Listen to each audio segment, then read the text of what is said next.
del curso. Eso. Gracias, Claudio, por... ¿Profe? Sí, ¿a quién le preguntas? ¿A mí o a Claudio? En general, parece que hay gente en la sala de espera. Ah, ya. Yo los voy a ir dejando entrar. Muchas gracias.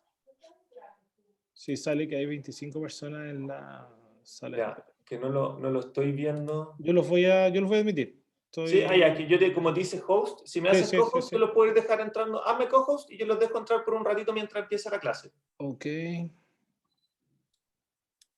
Déjame ver dónde estás. Para que tú puedas empezar tranquilo. Gracias, Teo. Ok. Ya. Ahí te dejé como co-host. Ya, perfecto. Tú, dale nomás. Ok. Bueno, primero gracias a Claudio por invitarme a ser parte de este curso.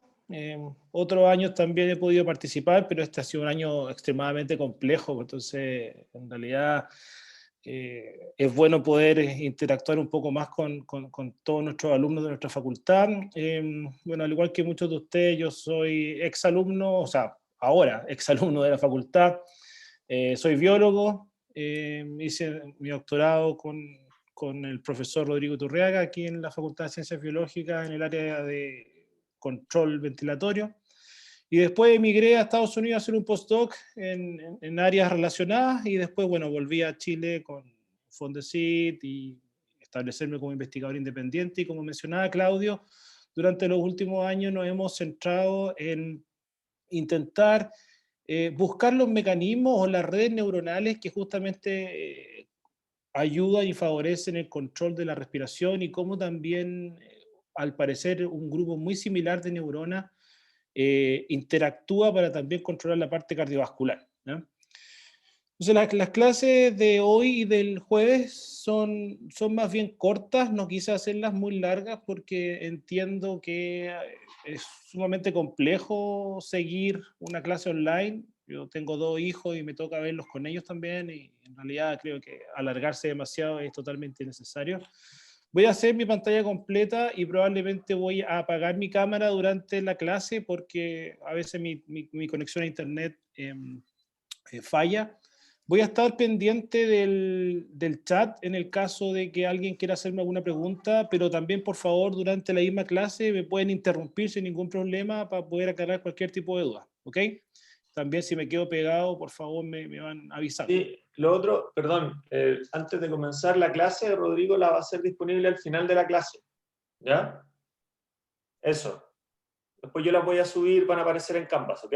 Eso. Ok. ¿Qué me dicen? Están viendo la pantalla, ¿cierto? Sí, se ve. Perfecto. Entonces, empecemos. Bueno, lo que hoy día nos convoca es principalmente tratar de entender el control neural de la ventilación. Cuando hablamos de control neural, justamente estamos tratando de buscar la fórmula que nos explique cómo es posible regular finamente los niveles arteriales de oxígeno y CO2, que ustedes, como ya han visto dentro de este capítulo, son la clave para cualquier proceso fisiológico en cualquier tejido. Y por lo tanto, eso inmediatamente genera la idea de que debe existir un mecanismo que ayude al control del sensado, es decir, de poder estar viendo minuto a minuto o segundo a segundo en realidad, qué pasa con los niveles arteriales de oxígeno y CO2, cosa de que, por ejemplo, si hay una disminución en uno, por ejemplo, disminuye el oxígeno, es importante que inmediatamente se genere una respuesta refleja para poder aumentar la ventilación y así recuperar los niveles arteriales de oxígeno.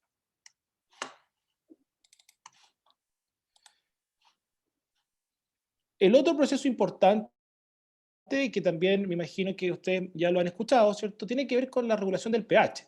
El pH es tremendamente fundamental, sobre todo para el funcionamiento de todas las enzimas, y como tal, se requiere que en la sangre, tanto arterial como venosa, exista una regulación bastante fina del pH para no caer tanto en alcalosis ni en acidosis. Aquí el papel de la ventilación y sobre todo del control neural de la ventilación es tremendamente importante porque entrega un mecanismo de regulación de pH muy, muy rápido, ¿ya? ¿Por qué? Porque a medida que tú aumentas la mecánica ventilatoria y tú puedes liberar mayor contenido de CO2 al ambiente, inmediatamente estás basificando la sangre y por lo tanto estás disminuyendo, o sea, haciendo el pH también más básico, ¿ya? Este tipo de regulación es muy rápido y justamente permite ajustar cosas en el orden de los segundos, ¿ya? Por otra parte, también existe regulación del pH por parte del sistema renal a través justamente de la regulación de los niveles de bicarbonato, y el bicarbonato en este caso funciona como un tampón. ¿Ok?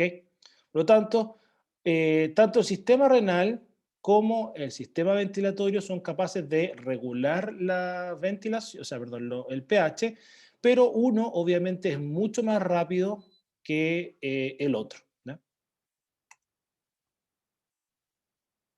Ahora, cuando hablamos del control neural de la respiración, es súper importante nunca perder el foco de que lo que se está tratando de regular es un proceso que en el papel es bastante simple, ¿ya? Si ustedes se recuerdan, ¿cierto? El proceso de la ventilación es un proceso más bien que responde a procesos o mecanismos físico-mecánicos, donde existen cambios de las presiones en el tórax, ¿cierto? O la intrapulmonar, para que permita el flujo del aire desde el medio externo al interno, y esto se genera gracias a la contracción del diafragma y la expansión del tórax.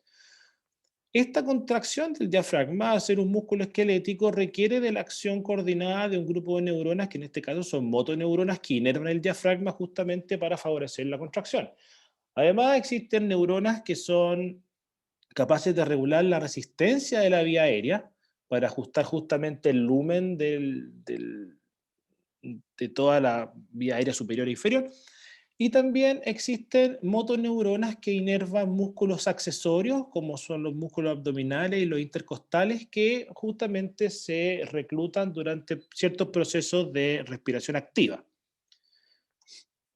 Ahora, la acción coordinada de todo este sistema justamente requiere un pequeño centro integrador que se ubica en una zona específica del bulbo raquídeo, que es el troncoencéfalo, y que justamente es el encargado de generar la acción coordinada de este grupo de neuronas.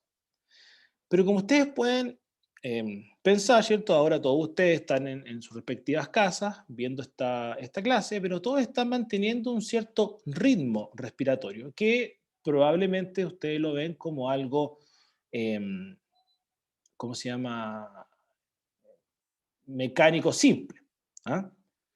Pero si ustedes se dan cuenta, la regulación de la ventilación en este minuto, donde ustedes están o creen estar funcionando en automático, justamente requiere de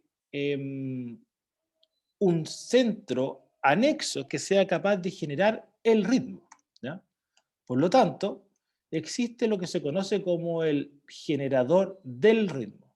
Si dan cuenta, hay dos cosas que parecieran estar, son similares, ¿cierto? El generador del ritmo y el generador del patrón. Pero ambos están localizados en la misma estructura, ¿ya?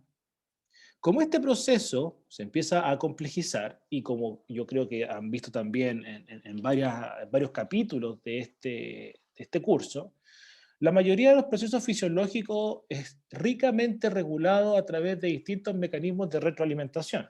Por lo tanto, en la parte ventilatoria, lo primero que se les puede ocurrir, ¿cierto?, es que exista un tipo de feedback asociado a fibras que son mecanoreceptoras. ¿Y por qué mecanoreceptoras? Porque si ustedes piensan, la cavidad torácica per se no puede, o no podría, mejor dicho, expandirse hasta el infinito, porque si no, eso sería extremadamente nocivo para la función pulmonar. Justamente hay alguien en la sala de espera, denme un segundo para poder admitir eso. Por lo tanto, estos receptores mecánicos se ubican en las paredes del pulmón, del parénquima pulmonar, y muchas veces también en algunas fibras musculares, y justamente llevan información aferente hacia estos centros que se ubican en el cerebro, ¿cierto? ¿Para qué? Para disminuir la fuerza, la intensidad, la velocidad y marcar el límite de la ventilación. Pero yo creo que también ustedes se han dado cuenta que hay otro tipo de regulación que ustedes lo ven más a diario. Por ejemplo, las emociones. ¿Ya? Todos, me incluyo, ¿cierto? Hemos tenido episodios donde frente a algún tipo de emoción en particular, la ventilación es capaz de acelerarse, es capaz de generar un suspiro, por ejemplo.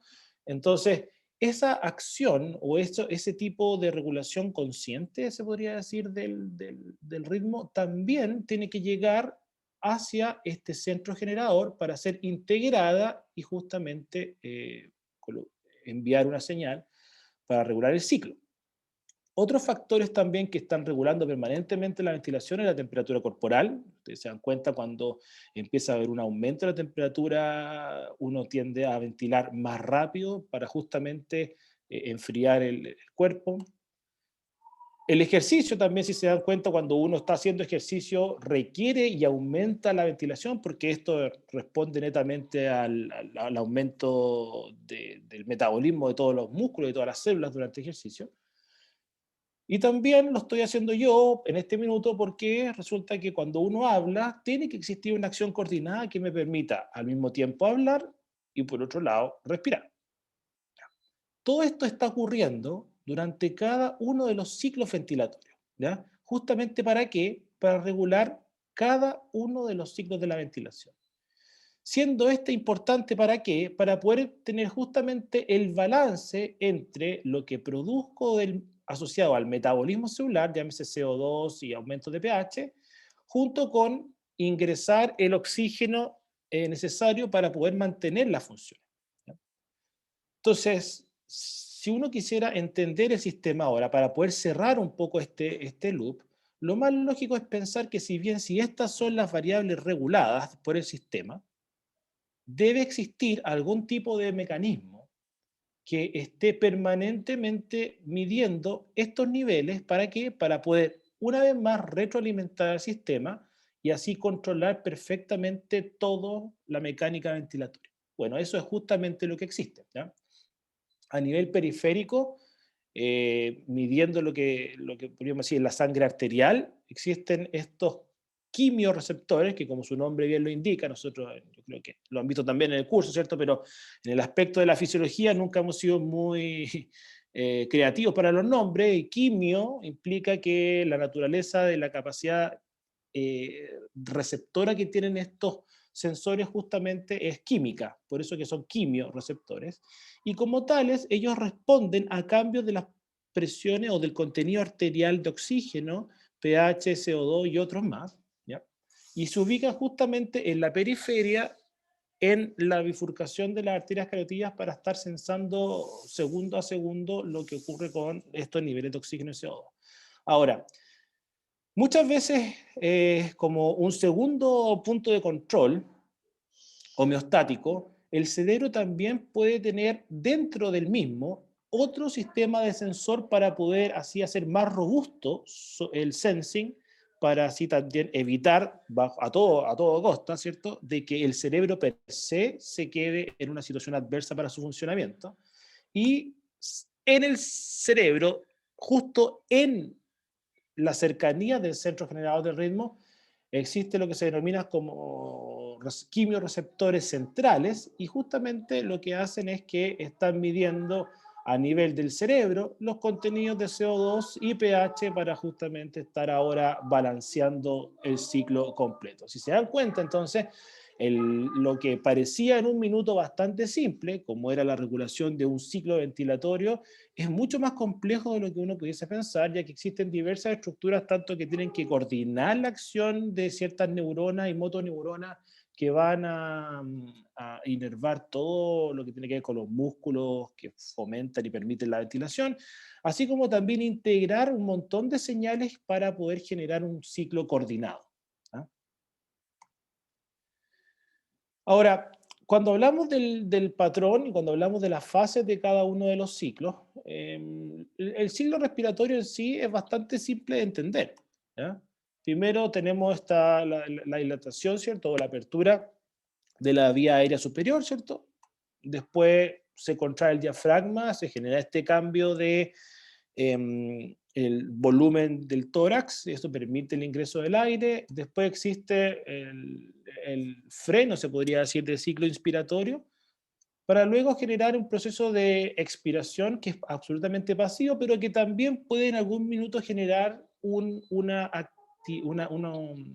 que se conoce como expiración activa, que sobre todo ocurre en ciertos fenómenos patológicos o durante un ejercicio de alta intensidad, ¿ya? Para esto se reclutan músculos accesorios, ¿ya?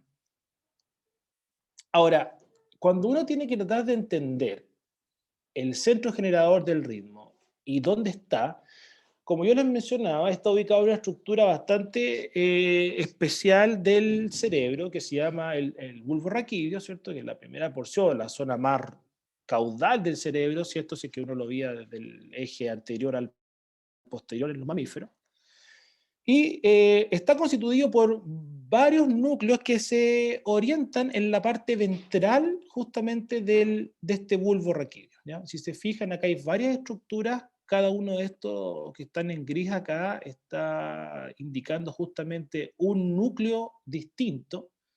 Y interesantemente, lo que se ha ido encontrando a través del tiempo es que en distintas zonas de este núcleo, o gran núcleo, se podría decir, esta estructura, existen tanto neuronas que regulan la inspiración como la expiración, y muchas de ellas hacen dos funciones al mismo tiempo, ¿ya? Y eso lo hace extremadamente interesante y atractivo para poder ser estudiado. Ahora, cuando uno ve toda esta estructura, la primera pregunta que uno podría tratar de hacerse, ¿cierto? Eso como podríamos decir la más simple, sería, ¿cómo creen ustedes que se podría determinar experimentalmente cuál es la zona específica donde se genera el ritmo? ¿Alguien tiene alguna idea que quiera comentar? Yo me imagino que debe ser una parte que debe estar bien protegida. Sí, eso es, claro, eso es clave, ¿cierto? Y justamente en la parte, en términos anatómicos, el bulbo raquídeo va a estar muy atrás en el cerebro. Obviamente está extremadamente protegido. De hecho, por ejemplo, si tú te das cuenta cuando existen ciertos daños cerebrales, tú puedes tener compromiso perfecto de las funciones cognitivas, las funciones de comer, ¿cierto? De las funciones motoras, pero tú sigues respirando y tu corazón sigue latiendo, ¿sí o no? Eso hace que justamente esta zona sea extremadamente protegida, como tú lo dices, dentro de la estructura anatómica del cerebro. Pero si yo tuviese que buscar acá en qué zona de toda esta red se genera el ritmo, ¿cómo crees tú que lo podrías hacer? Tomaría, no sé, algún animal experimental, no sé, un ratón, una gallina, e iría Ajá, sacando pedazos y viendo en qué momento se pierde el ritmo. exactamente. Tenemos que pensar que este tipo de investigación eh, es lo que ha llamado la atención de muchos investigadores durante años, ¿ok? Y dentro de la fisiología respiratoria, los avances más notables se han hecho en esta área de la fisiología respiratoria, porque los otros procesos, como ustedes ya lo vieron en los capítulos anteriores, son procesos físicos, químicos, a muchos son termodinámicos asociados, ¿cierto?, al movimiento de las partículas, de los gases, etcétera, pero eso muchas veces no cambia en el tiempo, pero estas son las cosas que han llamado la atención porque resulta que no se sabe o no se sabía mucho cómo poder entender qué zona es la más importante para generar el ritmo. Y como decía su compañero, efectivamente lo que se quiso realizar es un experimento tal cual como él lo mencionó. ¿Qué hicieron? Ellos tomaron un animal de experimentación y aislaron la zona caudal del bulbo raquídeo, ¿cierto? Y fueron haciendo cortes transversales a través, ¿cierto? Con un cuchillo, ¿cierto? Con un bisturí, en distintas zonas de este centro generador, obviamente desde localización rostro-caudal en términos del animal, y estaban midiendo al mismo tiempo la ventilación neural que se mide a través de el registro del nervio frénico, que es justamente que inerva el diafragma. Entonces, si se dan cuenta, ellos fueron avanzando desde el 1 hasta el 11, y acá está cuantificado, ¿cierto?, la frecuencia de los ciclos respiratorios. Si se dan cuenta, cada 75 micrones ellos fueron haciendo un corte, y ellos se dieron cuenta que justamente en esta zona de acá, cuando ellos producen el corte, inmediatamente desaparece la ventilación. Esta fue la primera evidencia que demostraba que, existía un centro generador del ritmo, y que ese centro generador del ritmo se ubicaba en la zona ventral del bulbo raquídeo, justamente entre estructuras como el núcleo parafacial y otras cosas que están por acá. Pero como ustedes pueden ver, el experimento, que era bastante simple, terminó siendo publicado en Science en el año 91, y es probablemente uno de los artículos más influyentes en lo que tiene que ver con la fisiología respiratoria. Ahora, obviamente, a medida Profesor, que... tengo una pregunta. Igual. Sí, Em, Puede que suene raro, pero ¿por qué este centro como rítmico está en el cerebro y no en el pulmón? Porque en el corazón, por así decirlo, el homólogo está en el corazón. ¿Por qué no también está en el pulmón? anatómicamente yo creo que sería muy complejo tener un grupo de neuronas capaces de integrar en el pulmón, ¿ya? Mm, Y principalmente porque tienes que pensar que todos los sensores, ¿cierto?, los mecánicos, los químicos, deberían llegar al pulmón, ¿cierto? sí. Pero tenés que recordar que existe un montón de regulación de la ventilación que tiene que ver con procesos conscientes. Por ejemplo, tú ahora hiciste una pregunta, y para poder hacer la pregunta tuviste que ajustar la ventilación en un fenómeno que tiene que ocurrir en el orden de los milisegundos, ¿ya? Eso tú no lo podías lograr teniendo un centro que integra lejos del origen de la señal. Y el origen de la señal, ¿cierto?, en este caso, como es la fonación, Ah, como son las tiene emociones, sentido. tiene que estar más cercano a las zonas, por ejemplo, de la corteza y otras, el sistema límbico, etcétera, que son las que justamente están regulando emociones y procesos más bien conscientes. Por lo tanto, cuando tú lo piensas de esa manera, tiene un poco más de lógica que este centro que integra esté justamente en el cerebro, ¿no? Sí, Ahora, perfecto. la comparación que tú haces con el homólogo que está en el corazón es bastante buena, porque resulta que en el corazón existe lo que ustedes conocieron, ¿cierto?, como estas células marcapasos, pero estas células marcapasos, si bien son capaces de generar un cierto ritmo, si tú aíslas el marcapaso, o si tú sacas el corazón, ¿cierto?, del animal, y lo dejas, ¿cierto?, en un pocillo experimental con Ringer, etcétera, lo primero que te vas a dar cuenta es que el corazón es capaz de latir, ex vivo. Pero la ¿Sí? pregunta es capaz de ajustar el latido cardíaco ex vivo? Ah, ahí no. No, No tiene input. efectivamente. Porque resulta que si bien es capaz de autogenerar ritmo, no es capaz de ajustar el ritmo. Y en fisiología lo importante realmente no es tanto generar el ritmo, sino que es cómo poder integrar todas las señales para poder ajustarlo a los requerimientos metabólicos, ¿no? Ya, perfecto. Tiene todo el sentido del mundo. Muchas gracias. Alguien más tenía una pregunta, parece.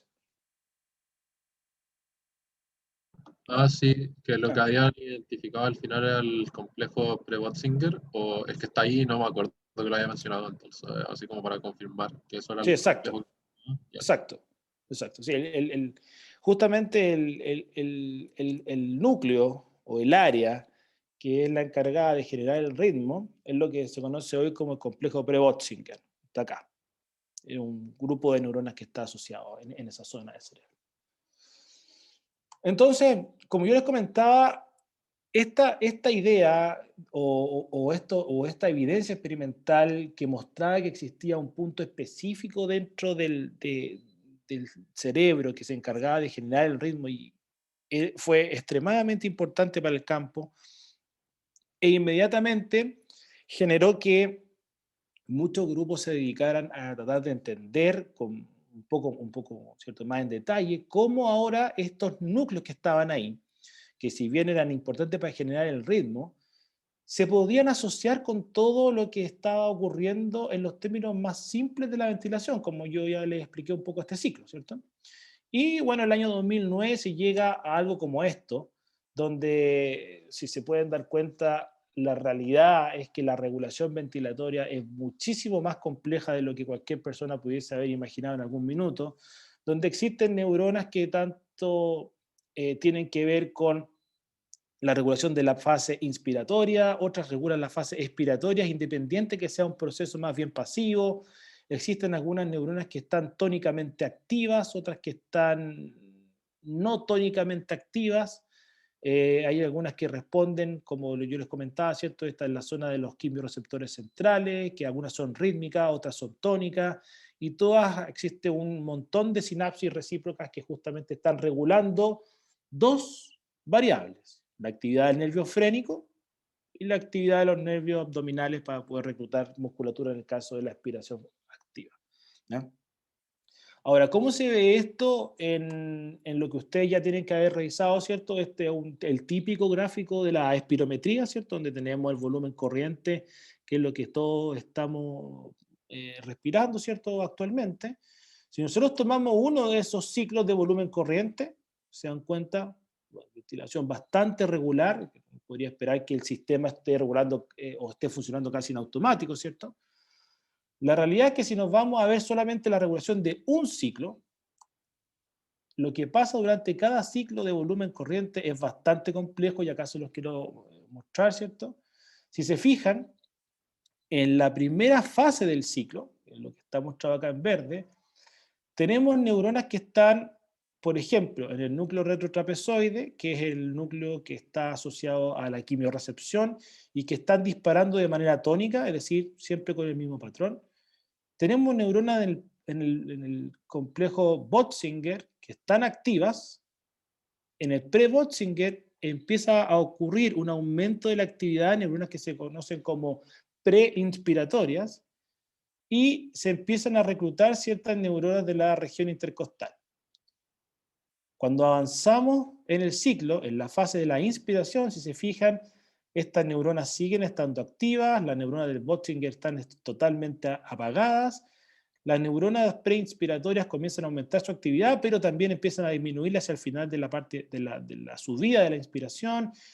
Al mismo tiempo, otro grupo de neuronas también en la zona del pre-Bötzinger, que se conocen como las inspiratorias tempranas, empiezan también a aumentar su actividad. El grupo de la columna ventral que se conoce también comienza a aumentar, y acá ustedes pueden ver cuáles son los outputs de las señales, ¿cierto? Todas las señales motoras, tanto de nervios craneales como el hipogloso, el vago, el frénico, etc. Por tanto, para solo la regulación de esta fase ocurrió un proceso de regulación neural bastante complejo para generar algunas neuronas apagadas, otras encendidas con distintos patrones de actividad. Una vez que se llega al punto máximo de la inspiración, comienza la primera parte de la expiración, y lo que se conoce como la post-inspiración o la expiración temprana, donde existen neuronas que son post-inspiratorias que comienzan a activarse. Existen otras que también tienen que ver con la fase final de la expiración, pero que también comienzan a activarse, perdón, de manera temprana. Y así. Y finalmente, en la región final o la expiración tardía, tenemos un aumento de actividad neuronal de Bötzinger, y también comienza lentamente, porque ya se aproxima al próximo ciclo, ¿cierto? Nuevamente a reclutar ciertas neuronas de la zona preinspiratoria del complejo pre-Bötzinger. Así que si se dan cuenta, la regulación de cada ciclo ventilatorio, por muy simple que parezca, que solamente debería generarse un ritmo, como quizás pensamos anteriormente en el caso del marcapasos del corazón, ¿cierto? Aquí la regulación es muchísimo más compleja porque participa una red neuronal y no solamente cierto grupo de células que son excitables y coordinadas para poder disparar.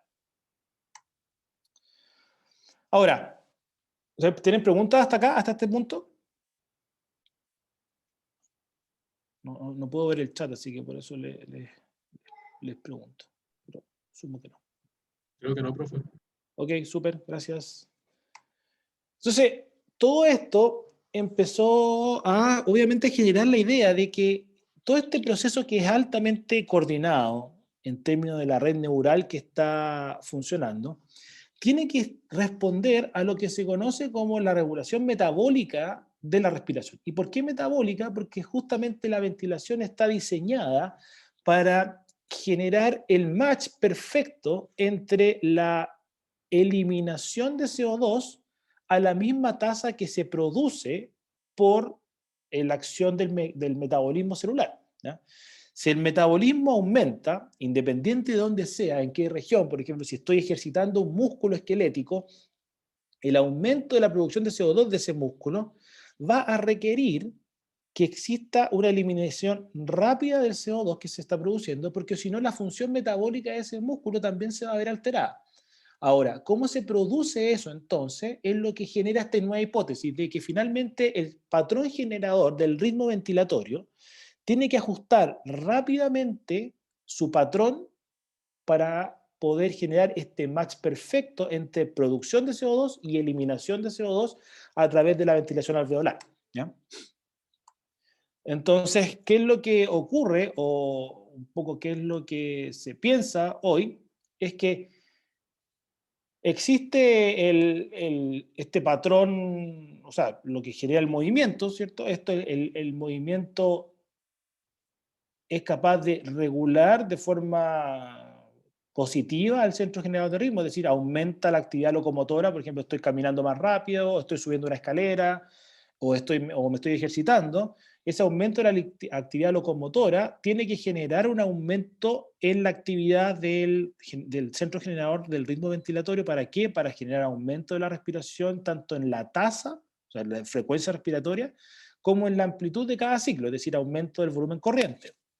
Al mismo tiempo, este aumento de actividad locomotora, ¿cierto?, a nivel del músculo esquelético, genera la activación de ciertas fibras que no sé si se las han, o si se las pasaron en el capítulo de fisiología muscular, pero existen fibras aferentes sensoriales dentro del músculo que se conocen como mécano y metabo reflejos, y que son justamente neuronas especializadas en medir cuánto se estiran los músculos y ciertos metabolitos producidos a partir del metabolismo de la fibra muscular, como por ejemplo lactato, cambio en el potasio extracelular, o bien cambio en la concentración de protones también en el fascículo muscular. Y esa información sensorial aferente viaja también directamente hacia el centro generador para aumentar el ciclo ventilatorio, ¿ya? Este ciclo respiratorio, por lo tanto, al aumentar, lo que va a estar buscando en términos de la homeostasis, ¿cierto?, es aumentar el consumo de oxígeno, o sea, el uptake de oxígeno, perdón, y al mismo tiempo aumentar la liberación o la excreción del CO2 para así poder mantener el pH arterial, ¿cierto?, en rango fisiológico. Ahora, este círculo o este loop podría estar permanentemente activo y podría quizás llevar hacia el otro lado, ¿cierto? ¿Qué pasa si yo constantemente estoy, se podría decir, entre comillas, apurando al centro generador, aumentando la ventilación? ¿Qué podría pasar con el pH arterial? ¿Quién me responde eso?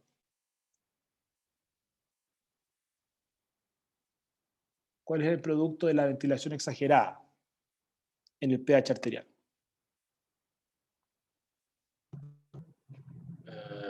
¿Lo disminuye? ¿Disminuye en términos de que lo acidifica?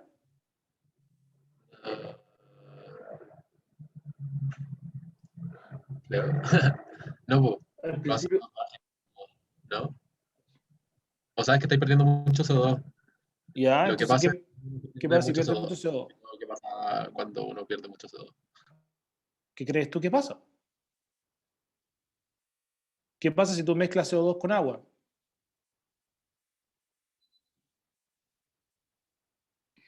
Se hace más ácido. Se hace más ácido. Efectivamente, pues, si mezclas CO2 con agua, se genera ácido. Por lo tanto, si tú tienes mucho CO2 en el plasma, te acidificas. Y si tú aumentas mucho la ventilación, tenemos el efecto contrario, es decir, estamos excretando mucho CO2 y por lo tanto lo que va a pasar es que el pH se alcalinizará, ¿no? Entonces, en esa situación, eso tampoco fomenta el correcto funcionamiento de los tejidos y de las células en general. Por lo tanto, esta variable, que es la que se está buscando regular, ¿cierto?, producto de este aumento de la actividad locomotora, ahora tiene que ser censada por alguien para justamente tratar de colocarle un freno o volver a regular el ciclo respiratorio.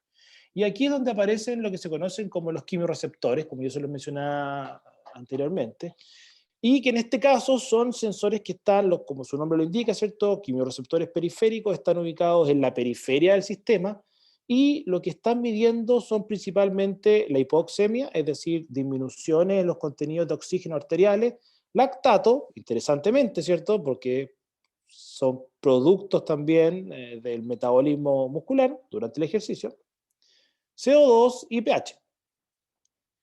Y son capaces, porque se conectan directamente, o sea, en realidad una sinapsis de tercer orden, con los centros generadores del ritmo. O sea, es decir, es capaz de mandar desde la periferia un input sensorial directamente hacia el cerebro para regular la respiración.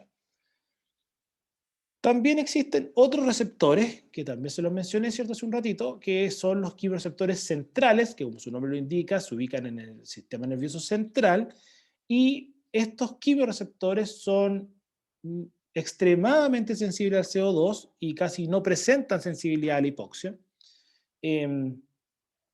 Y eso responde a una cosa lógica, ¿cierto? En el cerebro los niveles de oxígeno son muchísimo menores que en el resto del cuerpo a través de la circulación, básicamente porque, si usted se acuerda, ¿cierto?, el cerebro es un parénquima bastante complejo y obviamente los niveles de CO2, de oxígeno libre, son muy bajos. Está todo siendo utilizado inmediatamente por las neuronas, que tienen una alta actividad metabólica. Entonces, estas dos estructuras son las que justamente permiten retroalimentar permanentemente al centro generador del ritmo, ¿ya? ¿De qué? De justamente de las cosas que son extremadamente importantes para la fisiología del sistema, que son niveles de oxígeno y niveles de CO2. Por lo tanto, estas dos estructuras son las que más han llevado la atención en términos de la investigación en los últimos años. Entonces, hoy vamos a ver solamente lo que son los quimiorreceptores periféricos, y la próxima clase vamos a terminar, ¿cierto?, la parte de este capítulo de fisiología respiratoria con lo que compete a los quimiorreceptores centrales. ¿Ok? Entonces, cuando hablamos de quimiorreceptores periféricos, principalmente nos vamos a referir a lo que se conocen como los cuerpos carotídeos, ¿ya? Los cuerpos carotídeos están ubicados, ¿cierto?, en la bifurcación de la arteria carótida, ¿cierto?, justamente antes de la rama interna de la carótida que se proyecta directamente hacia el cerebro, ¿ya? Esto está ubicado de manera bilateral. Nosotros tenemos dos carótidas, una a cada lado del cuello. ¿Y por qué creen ustedes que están en esta zona y no están en no sé, por la arteria femoral, en la arteria braquial? ¿Quién quiere comentar al respecto? Ya me voy a tirar al agua y voy a decir, tal vez tiene algo que ver con atorarse. Porque si estoy teniendo problemas al respirar, me imagino que ese es un punto como débil del sistema.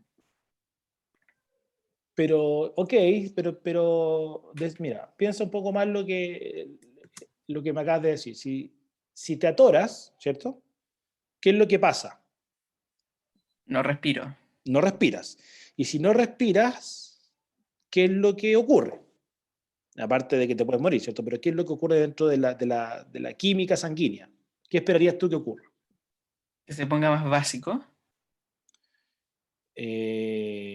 ¿Más básico? Más ácido, perdón. Más ácido, ok. ¿Y qué pasa con la parte del oxígeno? Ah, disminuye. Disminuye. Ok, entonces el oxígeno disminuye. Estos receptores son capaces de medir ese cambio, pero tienen que señalizárselo ¿a quién? ¿A quién manda esa señal para que genere cambios? El cerebro, me imagino. Al cerebro, ¿ya? Y el cerebro lo que va a generar es aumentar la ventilación. Si se está ahogando, por más que trates de aumentar la ventilación, el efecto va a ser neto cero, ¿o no? Sí. Yo creo que tiene que ver con otra cosa que es de orden más superior. ¿Qué otra idea crees tú? ¿Por qué está ubicado en esa zona? Porque si te fijas, si te está ahogando, lo que va a generar es un cambio de la presión arterial de oxígeno, ¿cierto? Y la presión arterial de oxígeno yo la podría medir en la arteria femoral y va a ser exactamente la misma. Acuérdense que el sistema cardiovascular es un sistema cerrado, por lo tanto, si yo mido en la carótida, va a ser exactamente lo mismo que si yo mido en la femoral. La arteria femoral o la arteria braquial, el contenido de oxígeno, me refiero. ¿Qué creen ustedes? ¿Por qué creen ustedes que está ubicado en esta zona particular del cuerpo? O sea, están ubicados, sensores de oxígeno están ubicados justamente en la arteria carótida, justo antes de bifurcarse hacia el cerebro. Porque es la arteria que lleva oxígeno al cerebro. Exactamente. Esa es la razón. Si ustedes se recuerdan, cuando usted vio en el capítulo de fisiología cardiovascular, la regulación del tono de los vasos, ¿cierto?, era bastante también interesante porque es capaz de disminuir el flujo hacia un territorio y promover el flujo hacia otro, ¿se recuerdan? Cuando, no sé si ustedes, bueno, me imagino, muchos han, ¿cierto?, de repente visto las noticias y escuchan que algún tipo fue a hacer una expedición a algún cerro o alguna montaña o andaba esquiando, lo que sea, y el tipo se pierde y queda enterrado en la nieve. El tipo, después de que lo encuentran, el tipo estaba mal, pero le tuvieron que cortar una pierna, o le tuvieron que cortar unos dedos de la mano, o le tuvieron que cortar un brazo, ¿cierto? Pero ninguno de esos, tú escuchas que, oh, chuta, el gallo tuvimos que cortarle la cabeza, ¿cierto? ¿Y eso es por qué? Porque resulta que evolutivamente el sistema en lo humano está diseñado para privilegiar la función exclusiva del cerebro. ¿Ya? Si yo estoy en la nieve y estoy enterrado, yo voy a generar vasoconstricción periférica a todas mis extremidades, ¿con tal de qué? Con tal de favorecer el flujo sanguíneo hacia el cerebro. En el caso del sistema ventilatorio es exactamente igual. Los sensores más importantes para regular el oxígeno, que es la materia prima más importante para el metabolismo neuronal, se ubica justamente a la entrada de la arteria que va a llevar la mayor cantidad de sangre hacia el cerebro. ¿Por qué? Porque resulta que necesita hacer ajustes rápidos y finos si los niveles cambian. Porque a nivel del músculo, si tú tienes una pequeña hipoxemia en el músculo, lo más malo que te va a pasar, en teoría, si la hipoxemia es leve, es que el músculo se va a fatigar más rápido. En cambio, si tú generas una hipoxemia hacia el cerebro, lo que va a ocurrir es que las funciones cognitivas se van a ver alteradas. De hecho, si usted también, me imagino que muchos ven fútbol o cosas así, mucha gente cuando tiene que ir a jugar fútbol por la eliminatoria a Bolivia, es un panorama bastante complejo porque resulta que primero no se sienten bien y la mayoría de la gente siente que está mareada, ¿ya? ¿Y por qué se siente esas sensaciones? Pues justamente porque el cerebro tiene menos cantidad de oxígeno. Después podríamos pensar por qué tienen menos oxígeno y eso tiene que ver con cómo es la regulación de las presiones parciales de los gases, ¿cierto? Me imagino que también tienen que haberla revisado, pero si no, me pueden preguntar al final de la clase. ¿Ya? Pero esa es la razón, o sea, evolutivamente, como yo les comentaba, estamos diseñados para tratar de proteger a toda costa lo que es el regulador maestro de todas las funciones fisiológicas y en este caso el cerebro. ¿Ya? Así es como se ve el cuerpo carotídeo en una muy bonita imagen, ¿cierto? Si ustedes lo ven, es bastante pequeño, es como una pelotita, y esta pelotita es la que está en estrecho contacto con el territorio arterial para estar sensando segundo a segundo lo que está pasando a través del lecho arterial en términos de las concentraciones de oxígeno. ¿Ya? Está compuesto por estructuras que son células catecolaminérgicas, que son derivadas de neuronas, ¿ya? Y que acá, esto es una foto de microscopía electrónica, ustedes pueden ver todos estos puntitos negros, son gránulos de secreción cargados de catecolamina. Y si se fijan en esta otra figura, esto que se ve acá, que es sumamente electrón denso, es un glóbulo rojo, y este es un capilar, ¿cierto?, sanguíneo que está atravesando la estructura de este cuerpo carotídeo. Y si ustedes se fijan, estas células que están marcadas acá, que son las células quimiorreceptoras, están justamente al lado de este capilar, por lo tanto están midiendo en realidad en estrecho contacto lo que está pasando con la sangre arterial, ¿ya?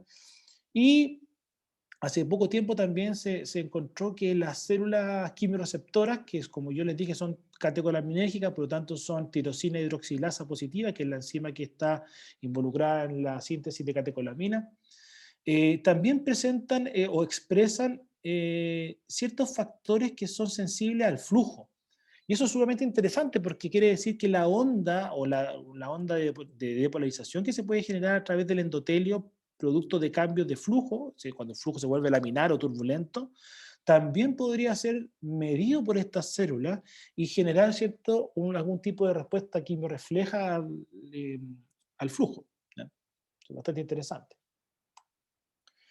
Desde el punto de vista de la estructura de este órgano, ¿cierto?, quimiosensorial, como ustedes pueden ver, está un capilar sanguíneo, ¿cierto?, y está rodeado por estos clústeres de células catecolaminérgicas que se llaman células quimiorreceptoras, y estas células quimiorreceptoras justamente liberan el contenido vesicular hacia terminales nerviosos que proyectan desde ganglios sensoriales que justamente comunican hacia el bulbo raquídeo para justamente generar la respuesta a nivel de cambios de la ventilación.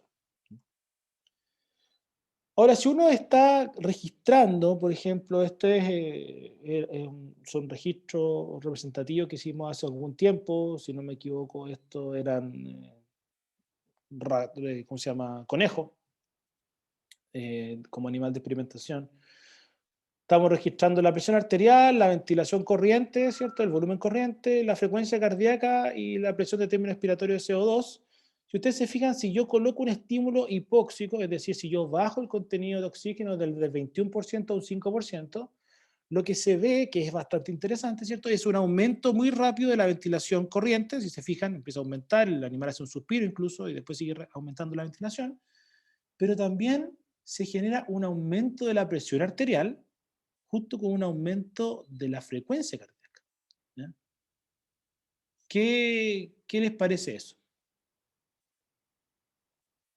¿Quién tiene una idea, de nuevo, así como la que antes tratamos de desarrollar con Teo? ¿Quién tiene una idea de qué puede estar pasando? Si supuestamente estaba hablando de quimiorreceptores y chuta, y ahora parece que la respuesta a la activación de estos quimiorreceptores no solamente compromete la ventilación, sino que aparentemente tienes también un aumento de la parte cardiovascular. ¿Quién tiene alguna idea? Yo creo que tiene sentido porque si falta oxígeno, uno tiene que disminuir la frecuencia cardíaca para que fluya menos sangre a los tejidos y así gastemos menos oxígeno. Pero acá aumenta la frecuencia cardíaca durante la disminución de oxígeno. Yo ¿Sí? creo que hay que aumentarla para que vaya más sangre hacia el pulmón. Exacto. Y no solo hacia el pulmón. O sea, lo que decía María Josefina estaba bien, pero era al revés. ¿Por qué? Porque resulta, como decía el compañero recién, cuando tú tienes una disminución de oxígeno en el ambiente, la respuesta es justamente aumentar la ventilación para, como decía el compañero, a nivel del pulmón, tengas un aumento en los contenidos de oxígeno, ¿ya?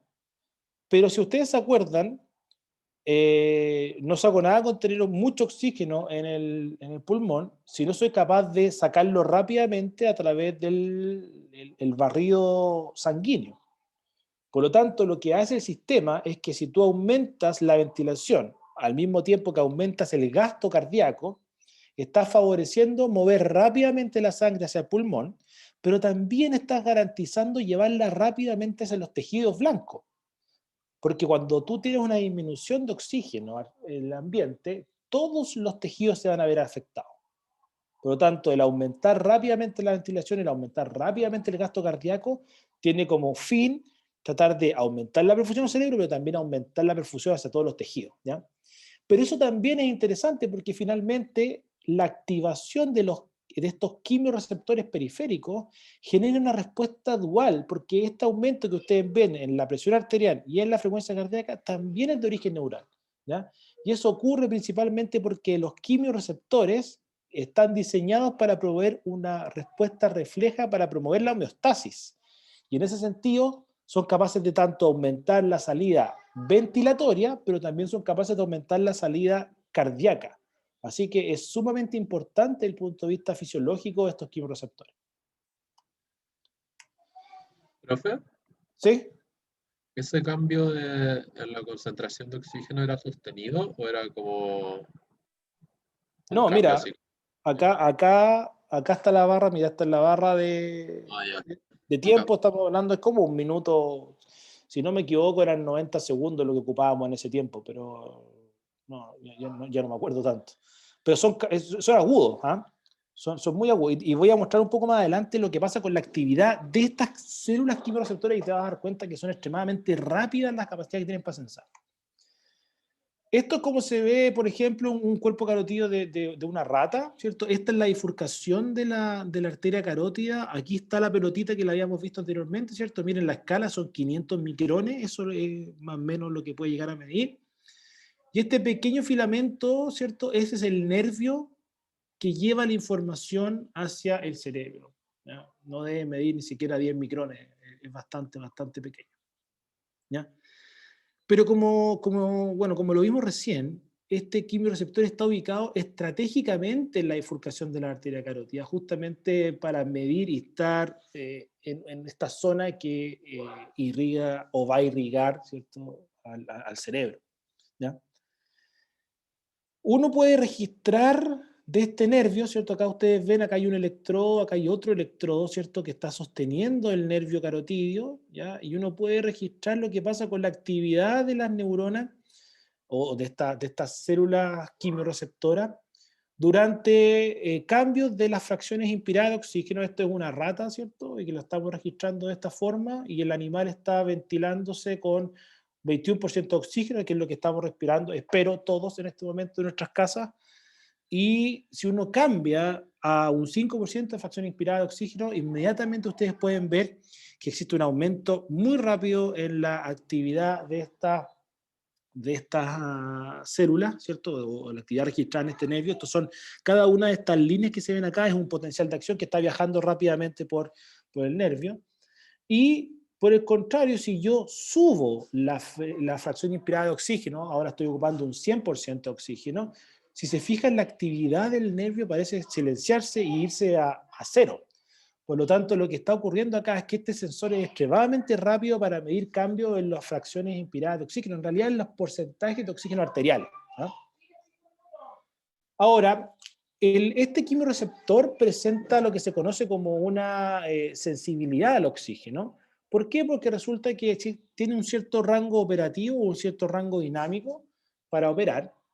Y si ustedes se fijan acá, nosotros estamos normalmente como en el orden de los 100 torr de presión arterial de oxígeno, eso es lo que nosotros tenemos, o 100 milímetros de mercurio. Y a medida que yo voy disminuyendo el contenido arterial de oxígeno, empiezo a generar ciertos aumentos de actividad. Acá se está registrando actividad quimiosensorial, ¿cierto? De la misma forma como yo les estaba mostrando, es decir, registrada a partir del nervio carotídeo. Y ustedes ven que empieza a aumentar la actividad. Después, si yo bajo la presión a 48, 50, 50 y algo, aumenta aún más, y así hasta llegar hasta un punto de actividad máxima. Por lo tanto, el rango operativo es bastante sensible y empieza a descargar a cantidades muy bajas, se podría decir, de diferencia del contenido arterial de oxígeno, ¿ya? Es principalmente un sensor de oxígeno, ¿no? Ahora, el modelo actual o el modelo más aceptado desde el punto de vista de lo que se conoce como el proceso de quimiorrecepción a nivel de estos órganos quimiosensoriales carotídeos, implica que tenemos estas células, ¿cierto?, que yo les mostré, que son estas células catecolaminérgicas que están agrupadas en torno a los capilares, y cuando existe algún cambio o algún estímulo, mayoritariamente oxígeno, ¿cierto?, cambio en la tensión arterial de oxígeno, por ejemplo, en una hipoxemia, existe una liberación de neurotransmisores hacia los terminales de estas neuronas que se alojan en un ganglio particular, que se denomina como el ganglio petroso, y esto genera este aumento de actividad que lo vimos recién, y eso se comunica hacia el bulbo raquídeo, ¿cierto?, en una zona que se llama el núcleo del tracto solitario, y ese es un centro que va a mandar una señal hacia el centro generador del ritmo ventilatorio, pero también, como vimos recién, manda otra señal hacia centros reguladores de la función cardiovascular, justamente para aumentar el gasto cardíaco. Ahora, ¿cómo es el modelo de excitación-contracción, o sea, excitación-contracción, perdón, excitación-secreción en estas células quimiorreceptoras? Y es muy similar al de todas las células excitables, que yo imagino que a esta altura del curso ustedes ya manejan a la perfección, ¿cierto? Porque siempre se repite el mismo, ¿cierto? En este caso, el estímulo es una disminución de oxígeno. Debe existir, ¿cierto?, en la célula, ¿cómo se llama? Un sensor de oxígeno, ¿ya?, que interesantemente hasta el día de hoy sigue siendo desconocido, ¿ya? Y bueno, este sensor de oxígeno produce la inhibición de canales de potasio, o sea, conductancias de potasio de background, que se conocen como canales TASC, no sé si se lo habrán pasado o no, pero son canales que solamente están abiertos a potenciales hiperpolarizantes, se podría decir, o en reposo. Luego existe inhibición de canales de voltaje dependiente del tipo KB, y eso como y BK, y esto genera entonces la depolarización de la célula, y esta depolarización va a generar la activación de canales de calcio tipo L, la entrada del calcio extracelular hacia el interior de esta célula, el aumento del calcio intracelular, justamente, al igual que todo mecanismo de secreción, es el que permite la liberación de los transmisores desde el interior de esta célula quimiorreceptora hacia el espacio sináptico, y eso va a generar entonces lo que ya hemos visto un poco, que es este aumento de la actividad del nervio, ¿ya? Ahora, interesantemente existen estas respuestas fisiológicas a la disminución de los contenidos de oxígeno, y podríamos hablar entonces de las respuestas que son agudas en el orden de los segundos o minutos, que son mediadas por los quimiorreceptores definitivamente, como son este aumento de la ventilación, lo que es conocido como hiperventilación, este fenómeno de una pequeña hipertensión y aumentos del gasto cardíaco, etcétera. Y lo interesante es que la relevancia de estas respuestas fisiológicas a una pérdida de oxígeno le entregó a Heyman en el año 38 el premio Nobel de Fisiología y Medicina. Y en términos de la respuesta crónica a la hipoxia, ¿cierto?, al bajo contenido de oxígeno, que ya involucra cierto cambio de la expresión de genes que también están presentes en estos quimiorreceptores, y otros mecanismos asociados como al aumento de la producción de glóbulos rojos, generación de nuevos vasos sanguíneos y hipertrofia de ciertos tejidos. También le entregó el premio Nobel en 2019, ¿cierto?, a Kalin, Radcliffe y Semenza por el estudio que ellos han realizado desde el punto de vista de la regulación de expresión de genes a través de HIF. Por lo tanto, la relevancia que tiene dentro de la fisiología completa, ¿cierto?, la regulación de la ventilación y de los cambios asociados a la regulación de oxígeno, son y han sido en realidad bastante importantes para la disciplina, ¿ya? Ahora, ¿Cuál es el problema de todo esto, tanto de las respuestas agudas o de las respuestas crónicas? Es que en términos de la sensibilidad que presentan estos quimiorreceptores al CO2, es bastante pobre, ¿ya? O sea, cuando tú estimulas con CO2, estos quimiorreceptores parece que la actividad que son capaces de generar es muy baja. Y eso inmediatamente abrió la puerta al estudio o en realidad a buscar nuevas estructuras que tienen que justamente compensar la falta de sensibilidad que tienen los quimiorreceptores periféricos para el CO2. ¿Y por qué para el CO2? Como lo vimos hace un rato, ¿cierto? Las variables reguladas durante los procesos fisiológicos son oxígeno y CO2, pero cuando uno lo empieza a pensar, ¿cierto? O a racionalizar un poco más, probablemente el CO2 es la variable más importante a regular, porque es la que se está produciendo normalmente como desecho metabólico, incluso en reposo. No así tanto el oxígeno, porque si bien el oxígeno puede ser consumido durante el metabolismo, nosotros tenemos un exceso de oxígeno en la sangre comparado con la cantidad de CO2 que uno puede llegar a producir. Por lo tanto, el problema sería que no tuviésemos receptores para el CO2. Y en ese contexto es donde las estructuras que se conocen como los quimiorreceptores centrales es donde empiezan a tomar mucha relevancia para poder entender el por qué la falta de sensing de CO2 de los quimiorreceptores periféricos pudiese estar siendo compensada por estas estructuras que ahora se ubican dentro del mismo cerebro en regiones contiguas al centro generador del ritmo, ¿no? Y esto es lo que vamos a revisar justamente en la próxima clase, que tiene que ver con los quimiorreceptores centrales. ¿Ok? Y eso. No sé si tienen preguntas al respecto de la clase de hoy. ¿Dudas o comentarios?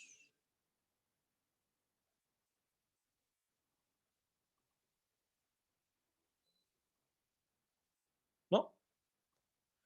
Ok. Entonces, bueno, esa fue la clase. Y el próximo jueves, entonces, revisaremos lo que corresponde a estas estructuras que son los quimiorreceptores centrales.